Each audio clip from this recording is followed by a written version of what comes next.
Good morning. That's a good start. Good morning. How the devil are you doing this fine day? Hope you're all fit and well.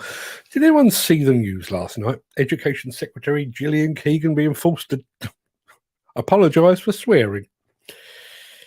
I'm no fan of the Tories, I have to say, and I certainly don't agree with that her party has done a good job over the crumbly concrete debacle. But can you imagine if those of us in construction had to apologise every time we swore? We'd honestly get nothing done whatsoever. Incidentally, on the subject of crumbly concrete, imagine if you got home this evening to find a safety issue that could result in the roof falling on the heads of your children and your spouse. You'd fix it, right? And if you couldn't fix it yourself, you'd probably find somebody that could, and fast. But not the Construction Leadership Council. Oh no, with 100 schools currently closed and many more under inspection, the CLC is to hold a meeting to discuss protocols. They really are the trade body equivalent of a chocolate teapot, aren't they? Now, I wanted to give you a very quick heads up. I'm going to say a very quick good morning to David Frodel, who is tuning in from Bobcat Land. Good morning, David. Thank you very much indeed for being here. I have a funny feeling I know why you're here. Yes, quick heads up about Friday's show. I'm going to offer one or more of you the chance to actually come hit on the show right here, much as Peter McKenna did on our Saturday show last week. We're going to call the new slot Free Speech Friday. We even have a logo for it. And it's your chance to have your say, but not by typing. If you have a webcam and a microphone, even if it's on a smartphone or a tablet device, you can be a guest on this here show. So if there's something troubling you about the industry, if there's something you'd like to get off your chest, or if you simply want to tell me where I'm going wrong, form an orderly queue, then Friday is your chance. Incidentally, I'm going to tell you now, there is no Saturday social show this week. My social secretary, my wife, tells me we're doing something else, apparently. Now, without further ado, let me roll the intro, post the question of the day, and get this show on the road.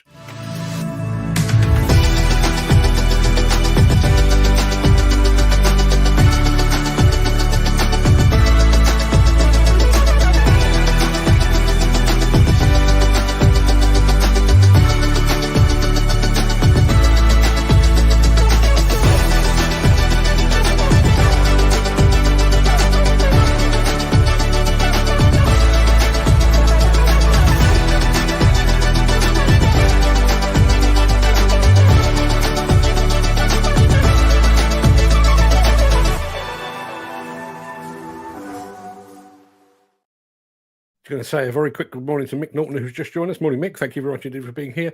So the CLC are to hold a meeting on the crumbly concrete debacle, because that's just what we need, is a meeting, isn't it? And I'm also going to say a very quick good morning to Andy Darvell.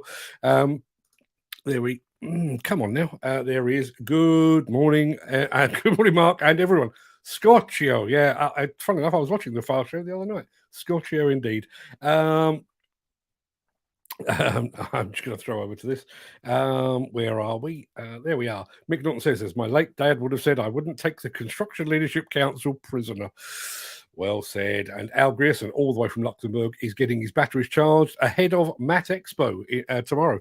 I don't know if Bobcat are actually going to be at Mat Expo, but if they are, David Frodel's in the chat. Maybe you two should have a chat amongst yourselves. I'll leave you to do all of that. It is Tuesday. Is it Tuesday? It is. It's Tuesday, the 5th of September. Welcome to the Breakfast Show. I am your host, Mark Anthony. In today's show, Bobcat unleashes its latest backhoe loader. And as I say, David Frodel is in the chat. Liebherr harnesses technology for improved excavator bucket filling. And we'll be asking, can AI really take over the global construction industry? Plus, we have more trucks than you can shake a stick at from XCMG. And as if that weren't enough, we also have a medium-sized Plantworx t-shirt up for grabs.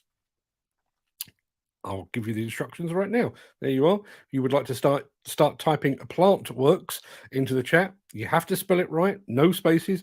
Plantworx, and you will be put into the hat. I'm also going to say a good morning to Jim Turner, who's just arrived as well.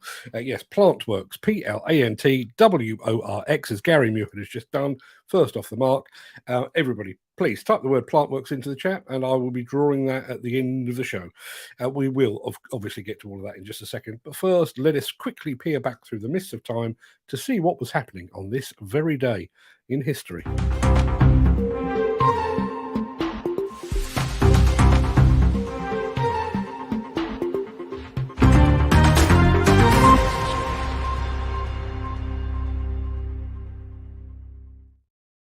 On this day in history, the Great Fire of London ended, leaving in its wake 13,200 destroyed homes, and yet miraculously, just 8 people dead. Just 8 out of 13,200 homes. Don't know how we managed that. In 1885, the first gasoline pump was delivered to a dealer in Fort Wayne, Indiana. In 1957, On the Road by Jack Kerouac was published in New York. In 1972, tragic one, this one, 11 Israeli athletes were taken hostage during the Munich Olympics. They would later be killed by the Palestinian Black September group. In 1976, Jim Henson's Muppet Show premiered on US television. Mia Farrow was the first of many high-profile guest stars. And on this day, I had to read this twice before I brought it to you this morning. On this day in 2001, John Cage's musical composition As Slow as Possible began playing at a church in Germany. The piece is expected to play for a total of 639 years. What happens if the church falls down? I don't know how that's going to work, but a single piece of music for 639 years. Now, before we get into the real meat of the show, let me very quickly remind you of the question of the day.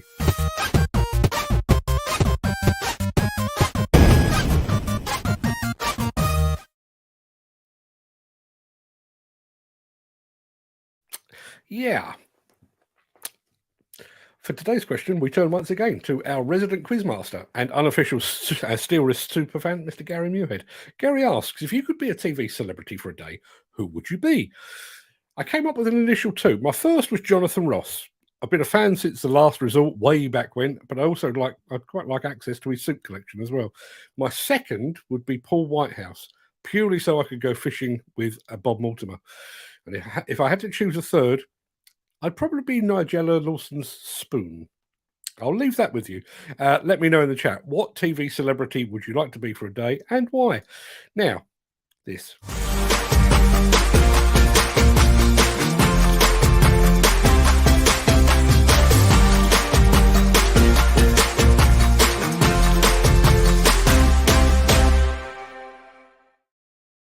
So yesterday we brought you news of Bobcat's venture into the field of portable power, energy storage and site lighting. Well, we're back with Bobcat once again, only this time we're looking at a product that is far more familiar. And this is Bobcat's latest backhoe loader.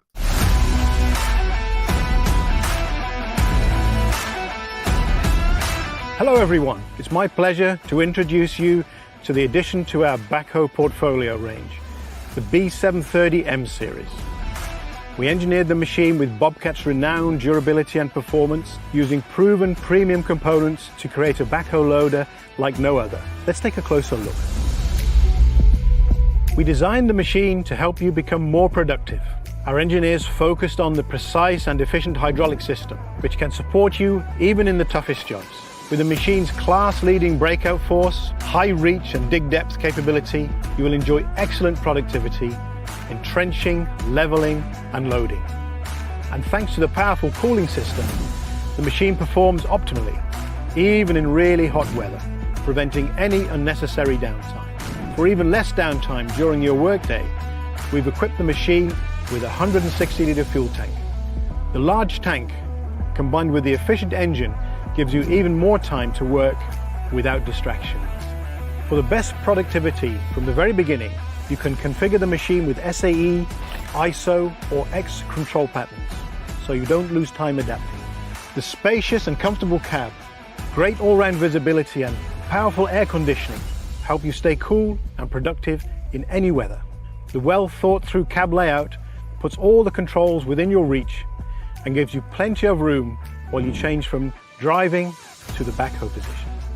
When you look under the covers, you find all the high-quality components you can rely on. The Perkins engine, Carraro axles and transmission, and the Parker hydraulic pumps. Together with Bobcat engineering and quality standards, these components ensure superior dependability. The new B730M series also brings several simple but smart features. Take the fuel tank, for example. It's made of corrosion-resistant plastic while it's protected by metal guards, so you have no worries about damage or corrosion. Moreover, when it comes to daily maintenance, you'll appreciate the large front hood and non-tool opening solution, which enables the operator to perform regular checks in no time with ease.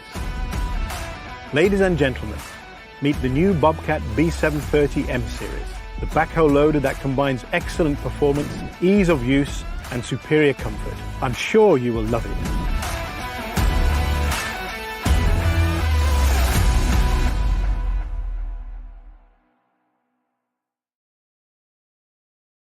Have to say, based on purely on looks alone, because I haven't actually seen it up close, looks an absolutely belting backhoe loader.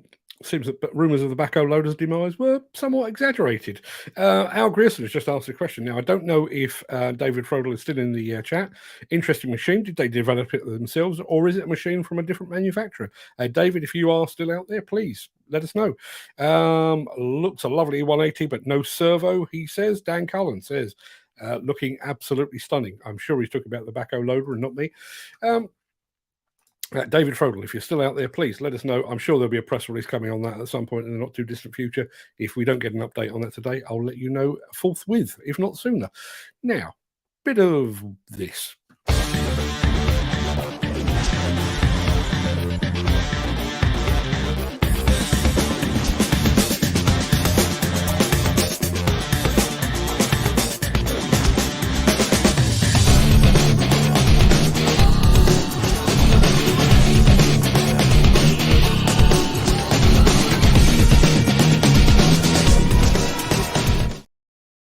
One of the great things about this show is that you have expertise and inside knowledge on tap. So we asked if this was developed by Bobcat themselves, or did they outsource it? Turns out, there you are. You have it from the horse's mouth. Not suggesting David's a horse by any means. He's an absolutely smashing fella. But developed by Bobcat. There you are. Made in our factory in Chennai in India. Jim Turner is also a fan. He says, looks just like the 3CX used to about 20 years ago. Sounds perfect. Nice. It's a shame these things have pretty much vanished in Luxembourg and surrounding areas. Still a bit of a stronghold for all things backhoe loader here in the UK. As I said, rumours of the demise of the backhoe, I think, are somewhat unfounded at the morning. I'm also going to say a quick good morning to Kerry Jones. Haven't seen Kerry for a little while, but good to have you back, Kerry. Hope you're fit and well, my friend. Now, one of the keys to excavator productivity is ensuring good bucket fill factors with each and every pass. Trucks are loaded without wasted fuel and energy, while the operator expends the minimum amount of effort to avoid fatigue. Imagine a machine technology that could work alongside the operator to maximize bucket fill. Well, Liebherr imagined just such a thing, and they didn't stop there, because they then went and produced it.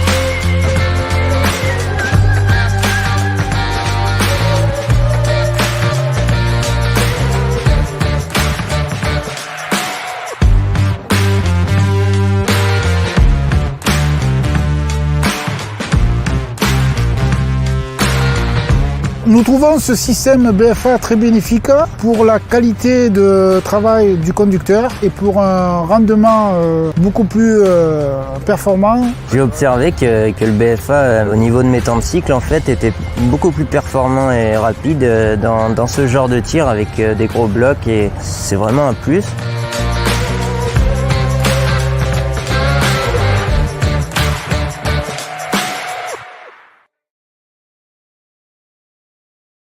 Yeah, bearing in mind the repetitive nature of that kind of work, operator fatigue can be a real issue, but Liebherr has apparently provided a cure. Now, let me put that back on the screen. Do want to go back and do a very quick disclaimer. David from Bobcat has just said, I've pressed the wrong button. There we are. A small disclaimer. The backhoe is only targeting markets in the Middle East and Africa and CIS countries. We don't care. We don't care. It's a new backhoe loader from Bobcat, and we don't care where it's going. So thank you very much indeed for that, David. But fantastic looking machine. Good luck with it. Now, let me go back to here. Now, yes, let me play this because I need to warm up for the next bit. If you are enjoying this episode, please consider supporting the show. You can leave us a tip at buymeacoffee.com/demolition news. Now, I need to pause the show for a moment for something far more important than diggers and the type of fuel they use. You might recall that we have a couple of listeners promising to produce a new show theme tune for this very broadcast. Our resident musical expert, Jim Turner, is currently working on one with an actual guitarist and a music producer. Wow. But he's been beaten to the punch by our main man, Chris Ford. Chris has not only written a song, but he's performed it too. And I'm delighted to be able to share it with you right now when I can find it. Get ready. Mark's a man on the breakfast show. Demolition news is the way to go. Demolition news, demolition news. Anyone can air the views. Electrifying news, diesel blues. Kings off for grabs and safety shoes. Demolition news, demolition news. Everyone can air the views. The question of the day is here to stay. Big diggers, little diggers, what more can you say? Demolition news, let's all air our views. A daily dose of watch come down as another chimney hits the ground. Demolition news, anyone can air the views. The daily chat. Now there's the crack. If you're lucky, you could wear a hat. Demolition news. I got me the demolition blues. I love it. Other people love it too. I know Chris Ford has said he's about to go and get his coat. Dan Cullen. Wow, that's awesome. Well done, Chris. Well done, Chris. Fair play, says Jim Turner. Al Grierson said, ha ha, awesome. Totally agree. Now need a country style music. Well, listen, the challenge is out there. That's brilliant, Chris. And I've got to be honest, I don't know if it's because I'm really vain or whether the song is just very catchy, but I've been singing that Demolition News bit to myself since I received that on Sunday. What do you think? Anyway, top job, Chris, and many thanks for doing that. Honestly, I know I realise it was done very tongue-in-cheek, but I'm actually quite humbled for to be the inspiration for a song. Never thought I'd see the day. So thanks again, Chris. That's absolutely brilliant. I should be playing that quite a bit, I think. Since the finance bill came into effect in April, the construction industry has seen a surge of fuel thefts. The rising cost of living has placed an additional risk of theft by employees and contractors, as well as opportunistic thieves. By using diesel dye and placing warnings of its use, you are sending a clear message that this is your fuel.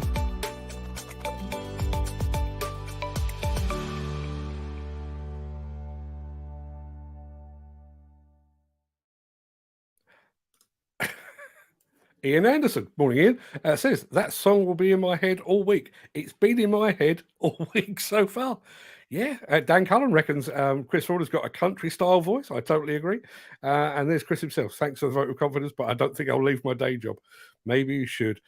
Graham Footy Williams says, I still like the JCB song. See, we've joined a very exclusive club now. I know there's songs about JCB, about Caterpillar, and about John Deere.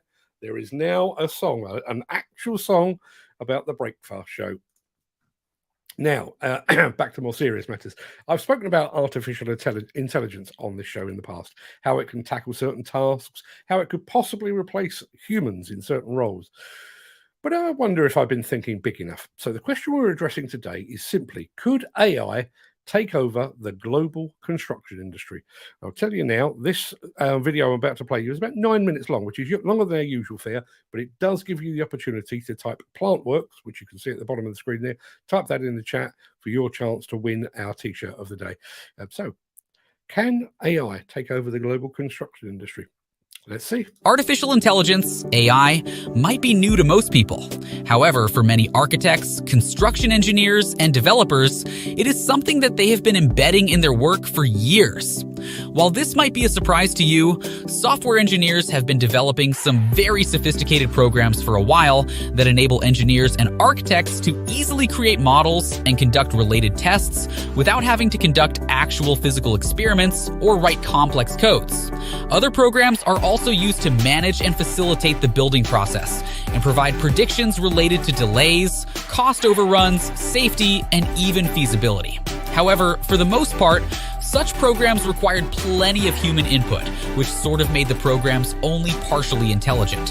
However, this is changing as new advancements are paving the way for AI to eliminate the need for engineers, architects, and construction workers. Hence our question, is AI taking over the construction industry? How will it affect the global $13 trillion construction market, which employs about 120 million people? And how is it currently used in making construction more efficient? Since ChatGPT, among other new AI programs, hit the markets, fascination and intrigue followed. And in many cases, layoffs too by tech giants such as Microsoft and Google, among many others. Then there was the bombshell by the godfather of AI, Geoffrey Hinton, who regretted spending decades perfecting AI, citing that it is an evil thing and is likely to cause humanity more problems than solutions. Then Sam Altman, founder of OpenAI, warned the US Congress that rogue AI could cause significant harm to the world, as he testified to lawmakers about the technology's potential risks. And of course, tech giants were so scared of the pace at which their own AI was advancing, they freaked out and implemented a self-imposed 6 months ban on further development. And as if all that is not scary enough, just last week, Sam Altman, the founder of OpenAI, the company behind ChatGPT, unveiled a plan to scan the iris of every person in the world to help distinguish real people from sophisticated machines. And once again, humanity is on a strange path into uncharted, dangerous territory due to mere greed and competition between tech giants. If you are not concerned yet, there are a few billionaires such as Elon Musk, Bill Gates, and Mark Zuckerberg who saw, or rather planned for much of this, and actually called on politicians a couple of years ago to create a universal basic income system. The World Economic Forum has estimated that artificial intelligence will replace some 85 million jobs by 2025 while creating only 12 million new jobs. Meanwhile, Goldman Sachs, among other financial giants, estimates that AI could replace the equivalent of 300 million full-time jobs in as little as 10 years. The bottom line, it is all about business and profits. If billionaires and tech giants have their way, they will get much richer along with top investors, while about 2 billion people will enter extreme poverty. We know this sounds crazy. However, the equation is simple. The world economy grows, expands, and improves as more people work more productively and then go to spend their income on all sorts of stuff. Meanwhile, robots powered by AI might be more efficient and productive, but they do not consume and do not spend money. And let's face it, no one nor governments is going to give a few 100 million families a decent, steady source of monthly income for sitting at home and doing nothing. Let's now tackle an important question. Is AI invading the construction industry? The answer is yes and no, because AI-powered autonomous construction robots and machines are still primitive, however.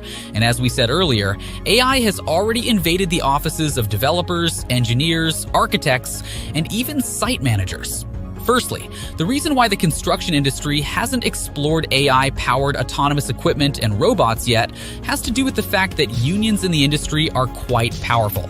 Additionally, most managers and owners of construction companies are aware that their number one customers are their own employees, and contractors hence sending them home with a welfare check is a bad idea. And there is also the fact that tech giants, among other AI firms, are currently focused on the autonomous cars thing, since that market is massive and more lucrative. So they have not really invested much in smart construction equipment and robots. This leads us to the matter of AI in construction companies' offices. The story here takes a whole different turn. Right now, if you walk into most construction engineers and architects' offices, you will probably struggle in finding a pen and paper. Everything is digitalized and AI is heavily used. ChatGPT and advanced AI-powered digital assistants like Siri and Alexa are utilized even in the smallest tasks. While this has improved efficiency and increased productivity, it is also leading to job losses and less hiring of administrators, assistants, and engineers, among others. According to some experts, right now, AI and machine learning technologies are revolutionizing every stage of construction, from design to operations and asset management. Such technologies do enhance operation safety, speed, accuracy, and efficiency. They also allow companies to proactively monitor job sites for potential hazards and address critical issues to prevent accidents. We have to pause a bit here. The previous sentence is nothing but an insult to engineers and architects who have already achieved all these improvements with non-AI powered technologies that they actually aided in creating. Hence, saying that AI saved the day is nothing but a lie. In fact, AI was sort of handed everything on a silver plate, and it merely utilizes humans' hard work and infinite collapse inventions. Nevertheless, most architects and construction engineers do accept that AI in the construction industry is partially contributing to the revolutionization of the way businesses design, execute, and manage projects. So, technically speaking, AI is invading the construction industry, especially the office, and here is how it is being used. AI-based building information modeling, BIM, is increasingly being utilized by architecture, engineering, and construction professionals to make 3D models to efficiently plan, design, build, and repair buildings and infrastructures. Meanwhile, generative machine learning is used to identify and collaborate with architects, engineers, mechanics, electricians, and plumbers to ensure there are no clashes within the subteams, which mitigates the risk of rework. These technologies are also designed to explore all the options and variations of the solutions to create design alternatives. Models with multiple variations are created and enhanced with each iteration. Such a process can lead to the creation of a final optimal model. There is also the increased use of AI-powered surveillance and monitoring systems, including smart cameras, drones, and robots that capture 3D images at construction sites. Such images are then cross-checked with reference to the information from BIM and the bill of materials. This enables engineers to keep track of site progress and identify errors at early stages while keeping everything on schedule. The Internet of Things, IoT, is also used in tracking construction equipment and vehicle fleets in real time, along with the status of main mechanical components to ensure timely maintenance. Vast amounts of data are constantly collected and analyzed by AI to mitigate risks, prioritize tasks and personnel allocation, increase safety, cut costs, and simplify large projects by organizing contractors.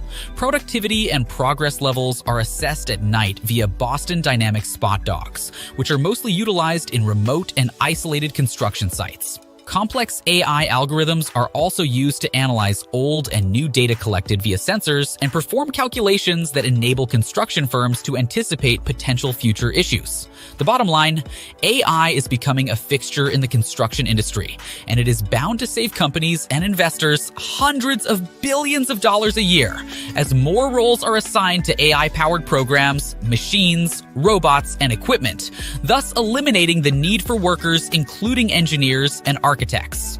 Do you think AI is evil and bound to destroy the world economy as hundreds of millions are left without jobs? Is it all that important to have AI in the construction industry, among others? Let us know in the comments section.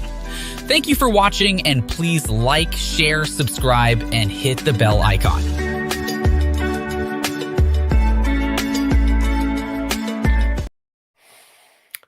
Yeah. It's opened up a lot in the chat. My own personal take on that is we still have a long way to go. But if you think how far platforms like ChatGPT have come since they were launched to the public just a few months ago, can't help thinking we've only seen the very tip of the iceberg. Let us know in the chat your thoughts on AI in construction. I know a lot of you have already, but let us have some more. We'll have a chat about it after the show. Now, I think we need one of these. If you would like to buy a limited edition Break Fast show sticker, head on over to buymeacoffee.com/demolition news/extras.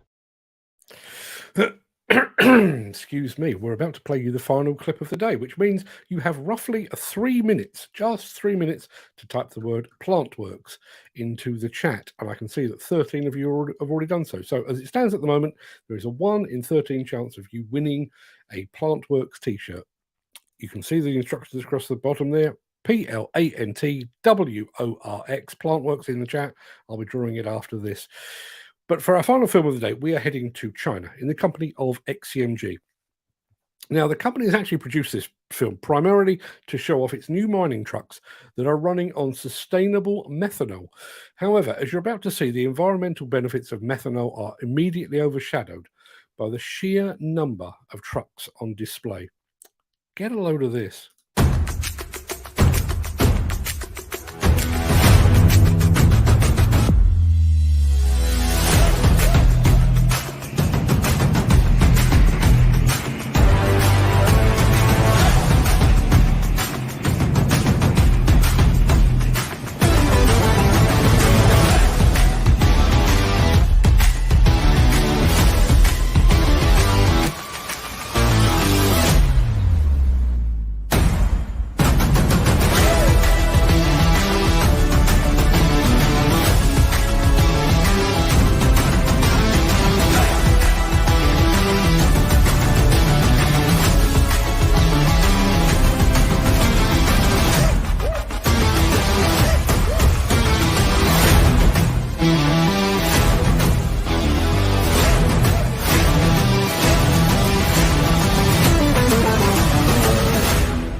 Just how big does a mine need to be to justify that number of trucks? Mind you, I was watching the TV news last night, and the rampant Chinese economy apparently not quite so rampant anymore. There's construction projects standing unfinished because they've run out of money. I wonder if the mining industry will go the same way. Who knows how that will all play out. Now, it is time to find out who has won our medium-sized Plantworx polo shirt. So let me fire up when I can remember how to do it. Here we go. Let's have a look. How is that looking on the screen? Yeah, there are now 14 entries. Somebody got in just under the wire before we went and threw that up. Let's have a look. Right, everybody, stand by. Somebody is about to win a Plantworx t-shirt in a medium size. It's a polo shirt, actually. Very fetching it is too. I've got one. It's not a medium. Here we go.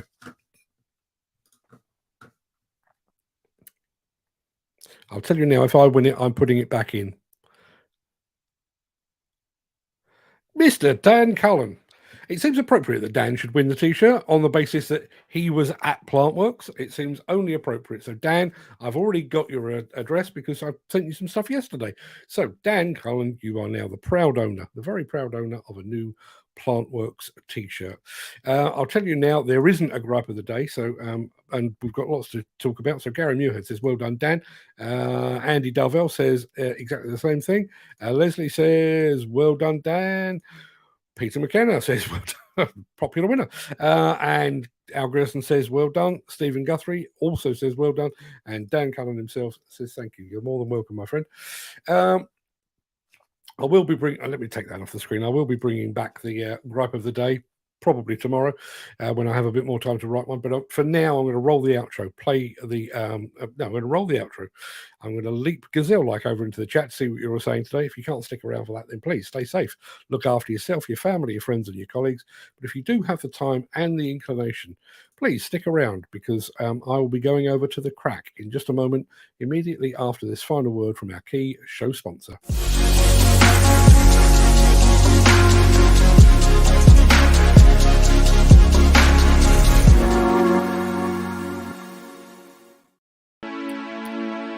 And all of the congratulations continue to roll in for Mr. Cullen. Let's just go and do a few of those very quickly. Peter McKenna, got to model it down when it arrives. I agree. Mark Whiting says, well done, Dan. And Glenn Johnson says exactly the same thing. Jim Turner also says, well done. So, yeah, popular winner. Right, I'm going to go back to the beginning of the day of the chat.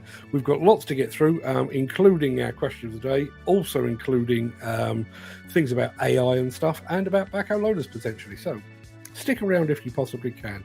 I'm just going to take that music down a touch because that sounds quite loud in my ears. How are we all today? Hope you're all fit and well. First off the mark this morning was our friend, Sick Note, Peter McKenna. Morning, Peter. Thank you for being here. And has lots to say in the chat, not least of which an answer to the question of the day, for which I have a story.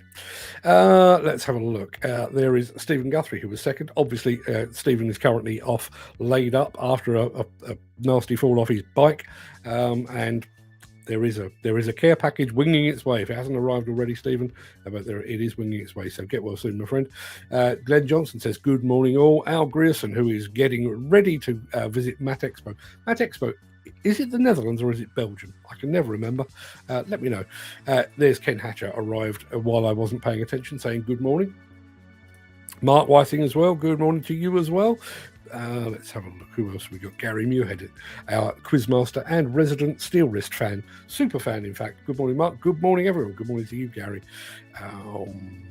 Let's have a look. There is Dan Cullen, who went on to become our winner for the day. There's Andy Dalvell as well. Good morning, Mark and everyone. Scotchio. Yeah, absolutely. I hope everybody else remembers the Far Show, or I'm going to just sound like a complete idiot sat here. There's Graham Footy Williams saying, good morning, bro. There's our friend David Frodel from Bobcat Land. David was my host when I was over in the Dobris facility in the Czech Republic just a few months ago. Fantastic trip and a fantastic host as well. We have somebody watching from Facebook. Yadanapudi Girish Lakshmi Nath, possibly, says, hi, uncle, how are you?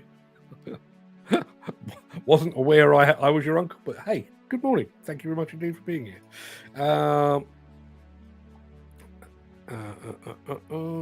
The Black Belt Barrister thought they were talking about breeze blocks. Similar, but not quite the same. Not sure what that's all about. There is Mick Norton as well. Now, here was the question of the day, not mine. This is Gary Muirhead's, and he said, if you could be a TV celebrity for a day, who would you be and why? And I said I was going with Jonathan Ross so that I could steal his suits, and I was also going with Paul Whitehouse so I could go fishing with Bob Mortimer. We'll come back to that in a second. And there is Al Grierson getting his batteries charged for Mat Expo tomorrow. Yes, I mentioned the fact that in the midst of a media storm and a political storm about crumbly concrete, aerated concrete, which I described yesterday as a building material made from McVitie's hobnobs. Yes, in the face of all of that, the Construction Leadership Council has decided to hold a meeting, because that will help. That will really help alleviate things. There's Jim Turner as well. This is the beginning of people entering the competition for the T-shirt. So the question of the day, what TV celebrity would you be? Peter McKenna initially says, not something I've ever considered, but then he comes up with an answer. Let's have a look. As I say, Peter McKenna finally came up with an answer. Sam Fox's toilet seat. So, Sam Fox,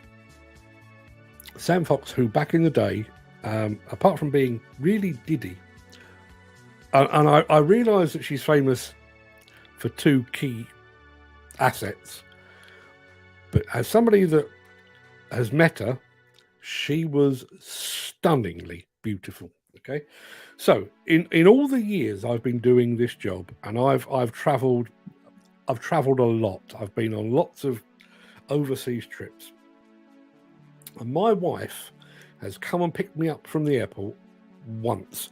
I mean, I'll take a wild stab. I reckon I must have been on, I don't know, 200 250 overseas trips over the years, and she has picked me up once.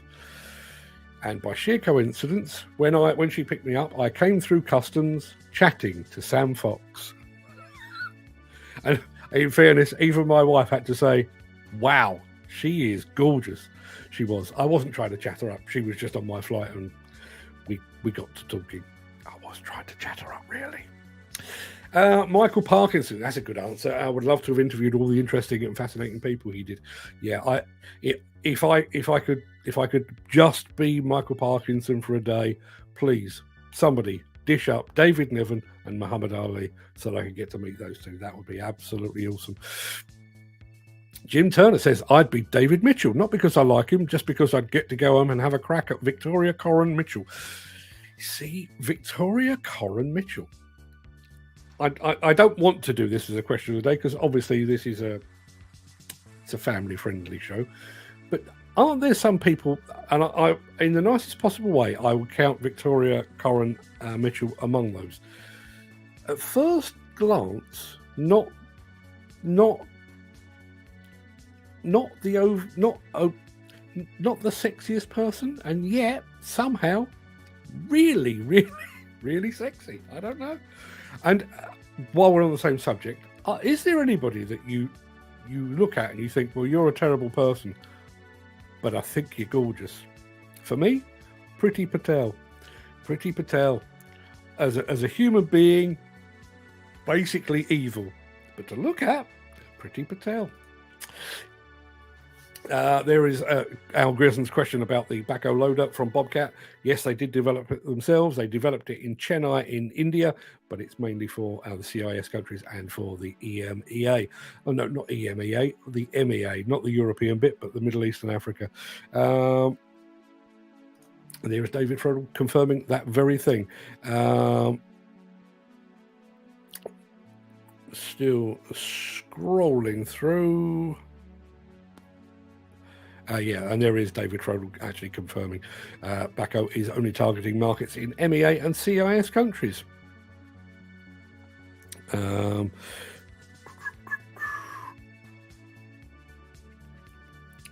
a lot of chat here. A lot of it is about Chris Ford's song. I think there's a couple here that really sum it up. There's Ian Anderson saying that song will be in my head all week. And then I'm fairly sure Andy Darvell said exactly the same thing. Definitely an earworm, going to be in my head all day. All joking aside, I received that on Sunday while I was out in the car, and I played it through the Bluetooth speakers. And my wife and my son Fred heard it first of all, and literally within an hour, demolition news, demolition news, just stuck. Andy Darvell is putting Chris Ford forward for Eurovision. I've got to be honest, I think that's a fantastic idea because he's much better than some of the acts we've had previously. Dan Cullen is saying good morning to Paul McCann, although I haven't actually seen Paul McCann in the chat. I'm sure you're seeing him somewhere. Graham Williams has sent me something in WhatsApp yesterday, and I haven't looked at it. I may have looked at it now.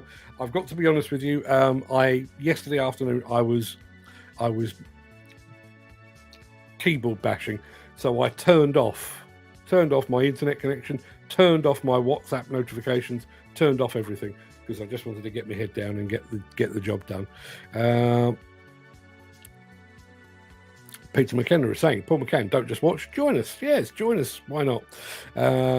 You've got to be in it to win it, even if it won't fit. Chris Ford. Well, Chris, you missed out on the T-shirt, but there you are. Now, here's a good one. This is combining two of the subjects for today. I wonder if AI would have told the government not to use crumbling concrete.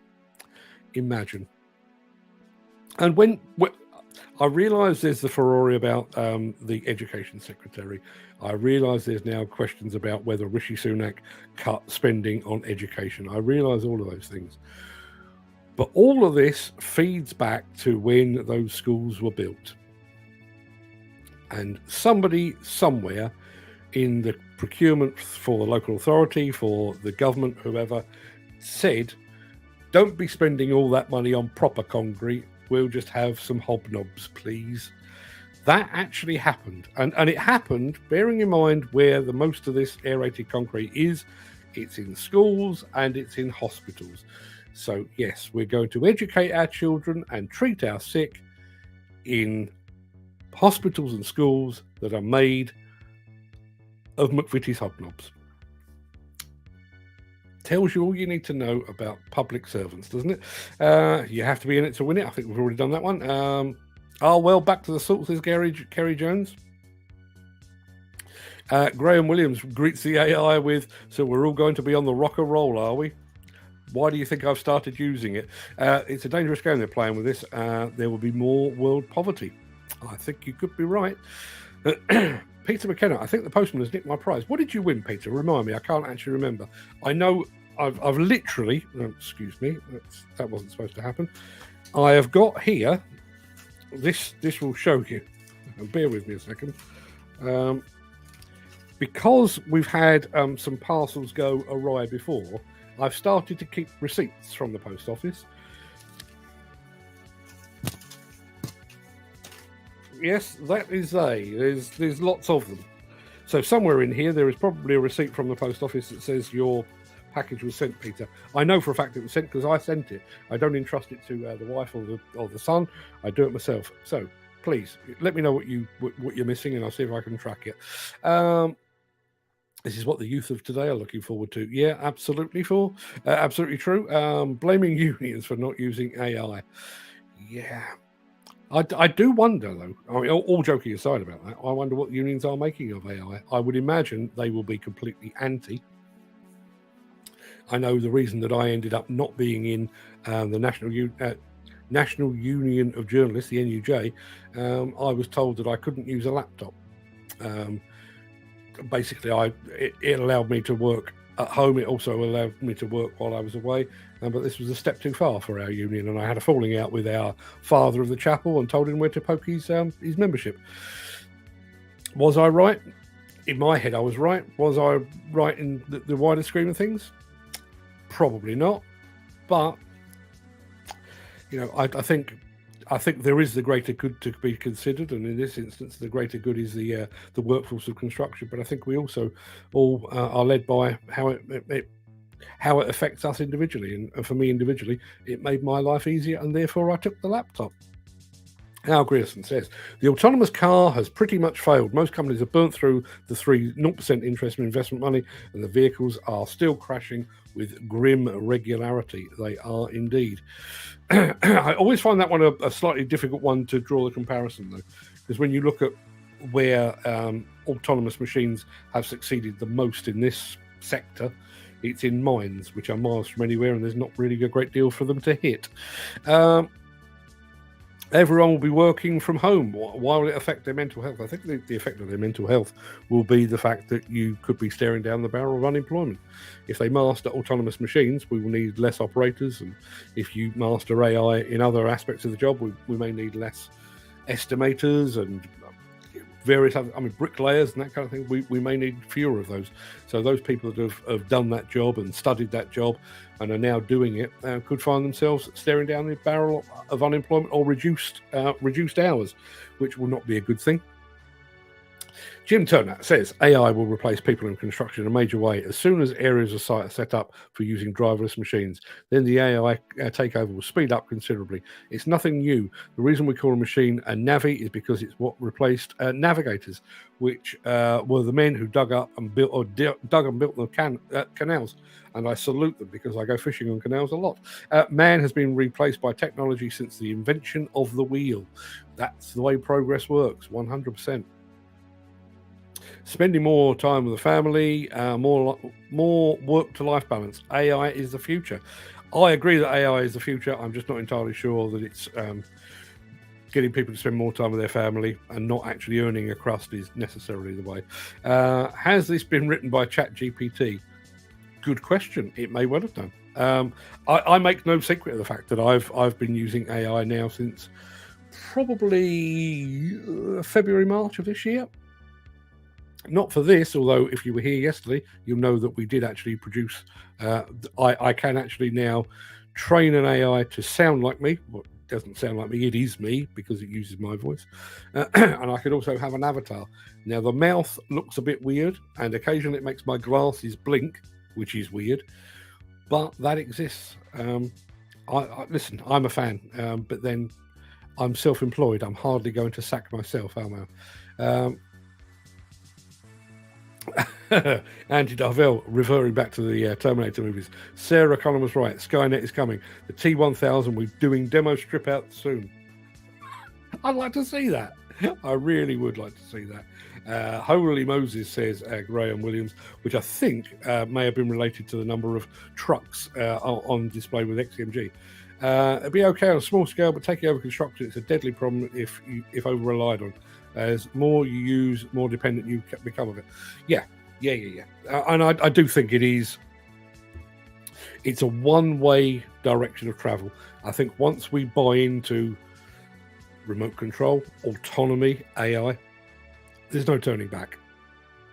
I don't think you get 5-10 years down the line and go, do you know what, that was a terrible idea? Because I think by that point we would have seen the benefit. Even looking at my very limited use case, I've literally had a press release in today from Demolition talking about a new electric machine they've got. I could sit there and rewrite the press release, even though the press release comes from a guy called Mike Isherwood, who does a very good job. But we never just take a PR company's word for it. We rewrite it. I could sit here and rewrite it. It might take me 30 minutes. It might take me an hour. It would probably take me about 15 minutes, actually. Or I could just drop it into ChatGPT and let that take care of it, in which case it would take about 12 seconds. That's the difference. Bearing in mind I'm receiving press releases at a rate of something like 20 to 30 a day. There's a lot to go through. And if I can outsource the editing of those to make them make sense a lot quicker, I'm damn well going to do it. Chris Ford says, I'd rather go to work. The boss would find me too much to do if I stayed at home. Ain't that the truth? Yeah, absolutely right. Dan Cullen, now that's one busy site. Yeah, I don't know how many trucks there were. But can you imagine just how big a mine would need to be to justify, what was there, 40, 50, 60 trucks there? Absolutely astonishing. The size of these mines is breathtaking. Moving mountains, quite literally. Yeah, quite literally. And Dan Cullen says no ADTs there. I think they'd be swamped, to be perfectly honest. Let's have a look. Lots of people saying good. Well done to Dan. As I say, I will get that prize in the chat in the post for you today.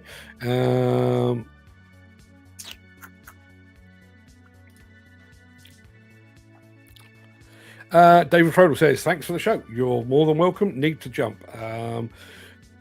Good of you to join us, David. You're welcome anytime. And again, one thing I will say, I've mentioned the fact that we're going to do a free speech Friday. That means it's open to viewers, you guys, Peter, Ken, Chris, Dan, all you guys. But it's also open to the manufacturers. If a manufacturer wants to turn up and talk about something they're up to, including David Frodel or anyone at Bobcat, feel free. The door is open. There you are. I've just opened it. Al Grierson says it's in northern Belgium. That is Mat Expo is over in northern Belgium. Dan Cullen, what is it? It is 10:54 and it's 25 degrees. I got in the car last night and admittedly the car had been locked up and sat on the drive in the blazing sunshine all day, and the interior temperature of my car yesterday 39 degrees. I got in and got immediately back out again and waited for the aircon to do its thing. And Mark, sharing WhatsApp, I found the reason your videos are louder than your actual chat be interesting for you to watch. It happens on TV and radio too. Now, I'm glad you raised that because that should not be a problem. I actually went into the back end of this over the weekend. Now, there was nothing I could do about the AI one because basically the audio on that was locked in. But with everything else, we should be more at a level. I've taken me up slightly, which hopefully you're hearing, and I've taken the videos down a little. So that should balance things out. If it's not, please let me know. I have to be one of the Top Gear presenters because I'm a petrol head. If that were the case, Top Gear presenters back in proper Top Gear days, Clarkson, Hammond and May, please. Chris Ford, backhoe loaders used to be 10 a penny years ago, getting a rear beast on site now. Driver comfort has always been at the forefront of plant design. Yeah, and I have to say, listen, I'm no expert because I haven't actually driven it, but that I have to say the Bobcat, I tend to think of Bobcat being quite compact machines. That looked like it had oodles of room in the cab. I met Sam Fox on the show Hitman and Her at Tokyo Joe's, Preston, in the early 90s. She was awesome to talk to. Yeah, I totally agree. And listen, I know I mentioned the assets and everything else, but she was she was sat like 2 seats away from me, and as we got off the plane, I let her go first, and we just struck up conversation, and there were no airs and graces. It wasn't, leave me alone. Do you know who I am? Just a lovely lady, really lovely lady. Andy Darvell says, I'd be Jeremy Clarkson. The cars he drives and the adventures he's been on are outstanding. Yeah, that wouldn't be a bad way to spend your day, would it?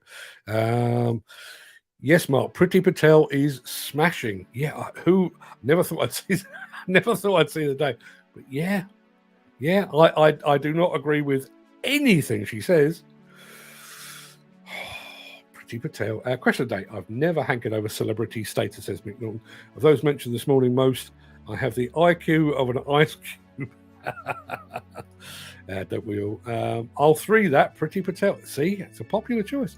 Andy Darvell also says, Peter Kay said, hobnobs are the SAS of the biscuit world. They probably have stronger building qualities than crumbly concrete. I'd forgotten that. Hobnobs are the SAS of the biscuit world. Been using AI on the cows for years. On the cows? Have you? How's that work? What does that do? Human operators cause more crashes. No wonder AI cars are struggling. Have you driven on the roads lately? In the space of an hour, I averted 200. Yes, 200 idiots that wanted to commit Harry Carry. They're really. I'm sure I said this at the time. I reckon I went almost a year without actually getting behind the wheel of a car during COVID. Obviously, I was doing this. I couldn't go anywhere because sites were on lockdown and everything else, and social distancing and everything else. And then I was required to, once the lockdown ended, or the first lockdown ended, I had to drive up to Birmingham, and I was very conscious of the fact that it felt alien to me. It was like I was learning to drive again. But man alive, there were some pillocks on the road. It was literally like other people had completely forgotten how to drive. Question of the day. I'd like to be George Clooney, married to that bird. She is gorgeous. Amal, somebody or other. Is she Amal Clooney, or is she Amal something else? But yes, she is. Question of the day. I went off so-called celebrities when I told a queue-jumping Yorkshire Cricket Club player to F off back to the back of the queue at Leeds Bradford Airport some years ago. Yes. Question 8. Question of the day. TV celebrity. You'd be me. Good Lord. You need to think bigger. Speaking of Demolition Europe, what was your man's name from Demolition at Plantworx? I think the guy you're talking about is Kevin Lynch. Kevin Lynch. Smashing fella. Give him my regards if you speak to him. The post office workers will know you personally by now. Seriously, that there is a week of post office receipts. There are dozens of them. I think I haven't checked recently, but I think we're up to about 150 quid in a month on postage, purely to get prices out. I think you've sorted out the volume difference. The volume in the machine is normally going up and down like a bride's nightie. But today, I don't think I've had to bother. Fantastic. Up and down like a bride's nightie. I love expressions like that. Do men agree with anything a woman says? If you want to make it through the day in one piece, sometimes it's not a bad idea. Peter McKenna, yeah, sound is correctly leveled now, Mark. Glad I mentioned it. I'm glad you mentioned it as well. The problem I have, I'm watching myself live. The thing that you're seeing now is exactly what's on my screen at the moment. But things like sound and that kind of thing, I'm playing directly out of my computer or out of my microphone straight into my ears, so I can't judge the sound. I sound fantastic. Well, setting aside the accent and the regular coughing, I sound fantastic in my own ears. But I have no idea how that sounds at your end. So if anybody ever has any problems with that, much the same as when I leave the mic turned off, or there's crackle on the line, please let me know. Always let me know. I'm going to go back very quickly to Chris Ford's excellent song. Everybody can air their views. Friday, you can do precisely that. We are throwing open the doors for, there we are, even created a thing for it, Free Speech Friday.